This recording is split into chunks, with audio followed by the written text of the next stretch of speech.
नमस्कार, आप देख रहे हैं न्यूज़ 9 नेटवर्क और इस वक्त मैं हूं आपके साथ अरविंद कुमार सिंह। देश और दुनिया की तमाम छोटी और बड़ी खबरों के साथ आइए शुरुआत करते हैं आज की खबरों का सिलसिला। मुजफ्फरनगर पुलिस ने अवैध शस्त्र फैक्ट्री का भंडाफोड़ करते हुए 2 शातिर अवैध हथियार तस्करों को गिरफ्तार किया है। दोनों शातिर बदमाश पहले अवैध शस्त्र बनाने के एक आरोप में जेल जा चुके हैं। दोनों शातिर बदमाशों पर विभिन्न थाना क्षेत्रों में 1 दर्जन से ज़्यादा मुकदमे दर्ज हैं। पुलिस ने मौके से भारी मात्रा में बने अधबने तमंचे, कारतूस और तमंचे बनाने के उपकरण बरामद किए हैं। दरअसल सिविल लाइन थाना पुलिस को बझड़ी फाटक के पास एक बंद पड़े भट्ठे पर अवैध हथियार बनाने की फैक्ट्री की सूचना मिली थी, जिसके बाद पुलिस ने त्वरित कार्रवाई करते हुए इतने बड़े अवैध शस्त्र फैक्ट्री का भंडाफोड़ किया है।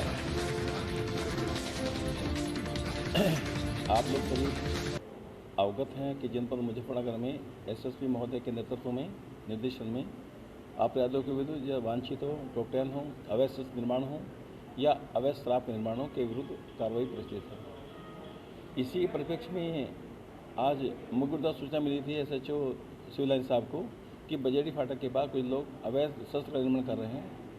एसएचओ साहब ने श्री बच्चन सिंह अत्री जो प्रभारी इस समय आपके द्वारा टीम का गठन किया गया और टीम को मौके भेजा गया।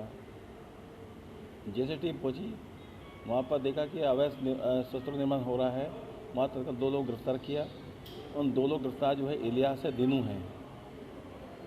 इनका अच्छा आपराधिक इतिहास है, पहले भी जेल गए हैं और इनके पास से काफ़ी मात्रा में बने अधबने तमंचे और तमंचे बनाने का सामान बरामद हुआ। इनके पास से 10 तमंचे हैं, 315 बोर के 3 तमंचे अधबने हैं, नाल है, 10 कारतूस है, काफ़ी सामान मशीन वगैरह सब बरामद हुआ है जिससे तमंचे बनाए जाते हैं। तो कब से ये काम कर रहे थे, कहाँ ये तस्करी करते थे? इसकी जानकारी हम कर रहे हैं अभी कि किस किस सप्लाई करते थे और कब से काम कर रहे थे। इनका आपराधिक इतिहास तो हम ले लिया है अभी और वो जानकारी कर रहे हैं कि उसका इनका आपराधिक इतिहास और अन्य थाने में भी हो। सर, इनके साथ में और कोई हाँ, जानकारी कर रहे हैं अभी सब, हम इस सब जानकारी कर रहे हैं अभी और सब मुकदमा लिख के कार्रवाई की जा रही है। और ये क्योंकि बच्चन सिंह अत्री प्रभारी एसएचओ है, इनके द्वारा अच्छा काम किया है, ये बधाई के पात्र है। ये उनकी टीम बधाई के पात्र है।